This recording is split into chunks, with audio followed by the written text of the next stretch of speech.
dans ce problème, on veut calculer tout le contour qui est en noir et on sait que la figure bleue, c'est un parallélogramme.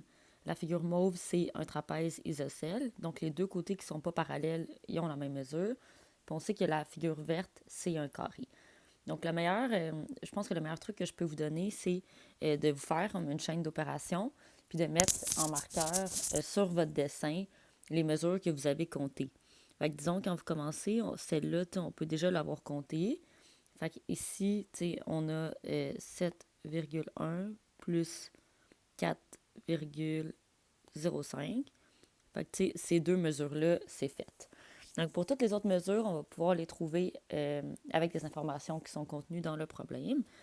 Fait que la mesure de la grande base, ici, du trapèze isocèle, vaut 120% de la mesure de sa petite base.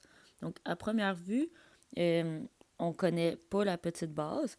Par contre, étant donné que c'est un parallélogramme, les côtés opposés sont isométriques, donc ça va mesurer 7,1 décamètres.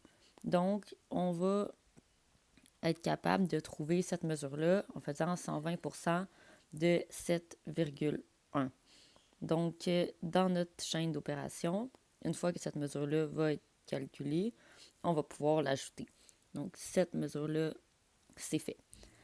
Ensuite, on voudrait avoir les autres mesures. Alors, la mesure du côté manquant du parallélogramme mesure 80% de la mesure de son autre côté.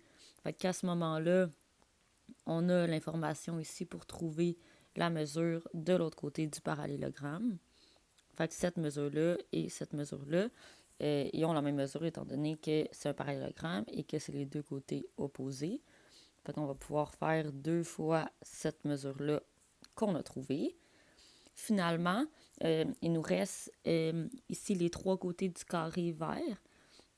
À première vue, on ne les sait pas, mais étant donné que c'est un trapèze isocèle, bien, les deux côtés non parallèles ont la même mesure.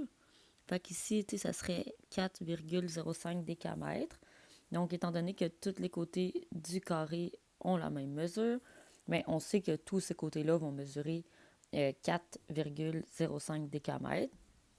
On en a besoin de 3. Alors, pour finir ces côtés-là, ces deux-là, on les a comptés. Alors, on va prendre 3 fois 4,05.